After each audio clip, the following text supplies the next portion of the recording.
Армысыздар ма балалар? Бүгінгі көңіл-күйіміз қандай балалар? Жақсы, көңіл-күйлер өте тамаша екен, иә? Олай болса, сабағымызды бастаймыз. Балалар, көңіл-күйімізді білдік, иә? Жақсы екен, көңіл-күйіміз өте тамаша екен. Олай болса, сабағымызды бастаймыз. Сәлем жолдастар, сәлем жер-ана, сәлем достарым, сендерді көріп қуандым.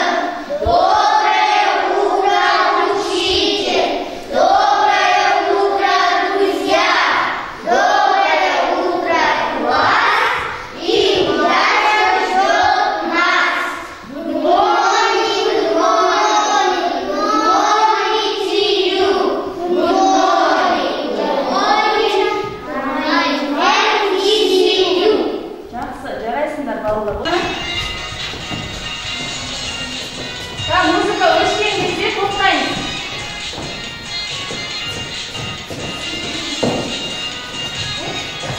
Балалар, бүгінгі біздің бөліміміз сонда қандай екен?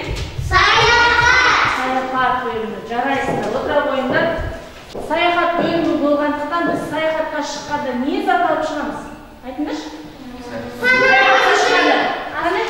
Азық-түлік. Қолшат. Сөмке. Шатыр, иә? Шатыр, қолшатыр. Ит алып шығарып. Және тұз. Тұз балдар. Жақсы, көрпе. Олай болса топқа бөлінеміз. Мына жерде сурет тұр. Осы суреттің ішінде сөмке мен қолшам тұр. Алған топ, сөмкені алған топ. Бірінші топ, қолшатырды алған топ, екінші топқа отыра аламыз. Тез. Бірінші топ сөмке тобы болды, екінші топ қолшатыр, қолшам тобы болды. Қазір мен үй тапсырмасын сендердің бастарына әріп кигізуме, әріптерді соған байланысты сендер сөз ойлап отырыңдар. Жылдан сөз айтып шығамыз. Бұл дауыссыз. Лаула. М дауыссыз мама. Т дауыссыз ата. Аяжан. Н дауыссыз наурыз. Олай болса балалар өзімізді бағалап өтейік. Шапалақ арқылы шүретін жаңа сабағымызды өтпес бұрын тақтаға назар аударайық. Ой қозғау. Мына бірінші суретіміз.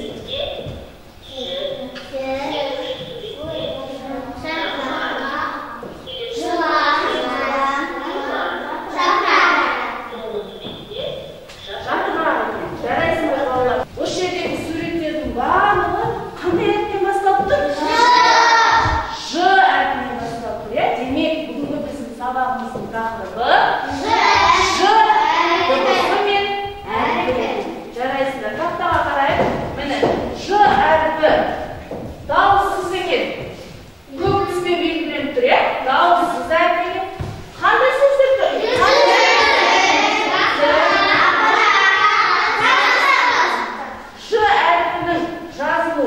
Міне, жазылу түрі бас әріпі, Ж әріпі және Ш әріпі түрі. Сабағымыздың мақсаты балалар қараңдар. Әріпті бүгін танимыз, ажыратамыз және оны дыбыстармен сәйкестендіреміз. Екінші, оқудың түрлерін буындап оқимыз. Жиі кездесетін сөздерді тұтас оқу, түсініп оқуды қолданады екенбіз. Кітабымызды ашайық, бірінші тапсырмаға көшейік. Бірінші тапсырмада бізде оқы деген не тұр? Тапсырма тұр. Жаза, жаза, жалау, жасау, жазыл, жайлау, жақсы, жаман, жылды, жауын, жазы, жарас. Қазір осы сөзді топтан бір оқушыдан оқып шығаршы. Жаға, жаса, жалау, жасау, жасыл, жайлау, жақсы, жаман, жылтыр, жауын, жарыс, жарас. Жаға, жаса, жалау, жасау, жасыл, жайлау, жақсы, жаман, жылтыр, жауын,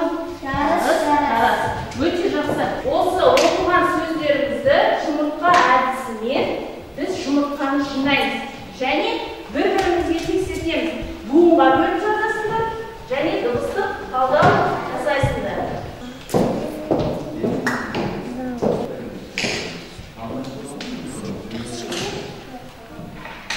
Енді жұбымызға тексертеміз. Дұрыс болса, жұмыртқаға саламыз. Дұрыс, сал. Жұмыртқаны жинадық, е? Қол шапалақ. Жақсы. Енді дәптерімізді ашамыз. Ж әрпінің бас әрпі және кіші әрпін жазамыз. Әдеміге жолдан шығармай. Ж әрпі дауысты ма, дауыссыз ба екен балалар? Дауыссыз. Жақсы, жаза қойыңдар. Жас болғандар, қаламды көтерейік. Жақсы, өте жақсы. Мен сендердің дәптерлеріңді бір-бір тексеріп шығамын. Жақсы, жанайым, өте жақсы. Аяғдан, жақсы. Жақсы жазысың, әдемі, жолдан шығармай. Жақсы. Сен күсәтін жасайды.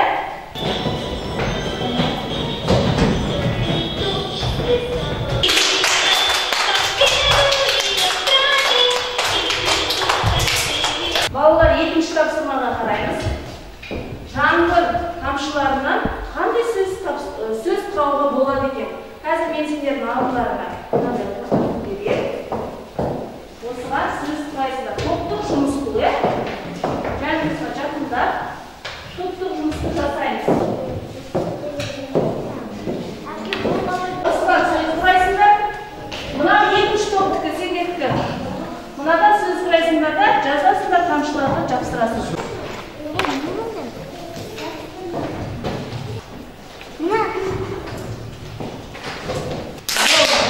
Жақсы, әкелдер.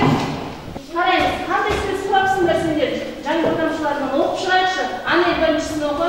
Сөзік. Екіншісін Дәулет. Жалау. Жыл. Енді Анай. Жарас. Жалау. Жүзім. Жалға. Соңғы сөз. Күзім. Жақсы, топты бағалап қойып. Бірінші топ. Екінші топ болды ма екен? Бұл топтан Азамат пен Жанайым шығады. Жылтыр. Сен Жанайым. Жалау. Жала. Жаса. Жалау.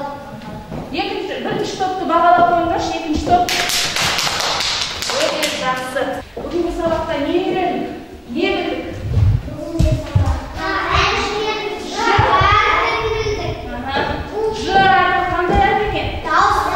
Дауыссыз әрпі. Буындап жазып үйрендік. Тағы да. Дыбыстық талдау жасадық па? Жасадық. Өте жақсы. Олай болса, балалар алдыларыңа мен сендерге стикер берген. Бүгінгі сабақ ұнаса, ұнады деп жазамыз. Ұнамаса, ұнамады деп жазамыз да. Жұп жаяқта бағдаршамға ұнаса, қызылтысыне жапсырамыз. Ұнамаса, сарапсыне. Мүлдем ұнамаса, жасылтысыне жапсырамыз. Ал қанекей жаза болады.